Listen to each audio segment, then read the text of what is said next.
Hey everybody, it's Seth with MK Carpet Cleaning, and in this video you're going to see us deal with a pet spot left by a dog. And what's unique about this spot is that the owner tried to treat the stain with an over-the-counter product. We're going to discuss why that's a bad idea and how we typically deal with these issues if we know about it, if we know that it's been done. But stay tuned towards the end of the video after the CRB action and the wand cleaning, and we will show before and after pics and discuss our steps then. And if you're new to the channel, thanks so much for watching, and you'll find in the description what products we used with links to each.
Alright, so just in a second you're going to see us cleaning the spot where it was, and I'll put up the before picture up here in just a second. But most homeowners, when they see that their dog has left a stain, their first thought is that they need to use a product on it, such as an over-the-counter product you can get at Walmart or any type of store.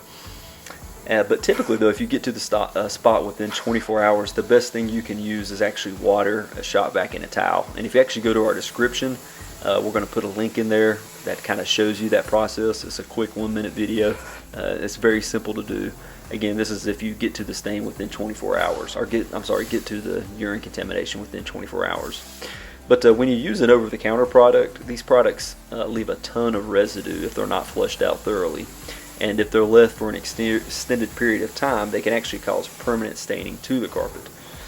These products also can typically have a high pH, and let's say if another cleaner comes after you've treated those spots, and doesn't know that you use those type of products, and then he comes in with a product or a cleaning agent that also has a high pH. That can sometimes cause a permanent stain. So since we knew that the homeowner had used this product, we were prepared, and we used a cleaner with a lower pH. This helped neutralize the spot. It took it from a high pH to a neutral pH. We were then able to use a pet treatment for the area with enzymes to help deal with the staining and also with the odor. And after that, we agitated and we thoroughly cleaned, and most importantly, rinsed with an acid rinse. We also used a post-treatment to help prevent wicking.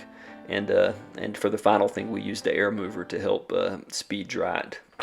But anyway, again, hopefully this is helpful to some people, whether you're a carpet cleaner or whether you're a homeowner. And anyway, hope you enjoyed the video, and we'll see you in the next one.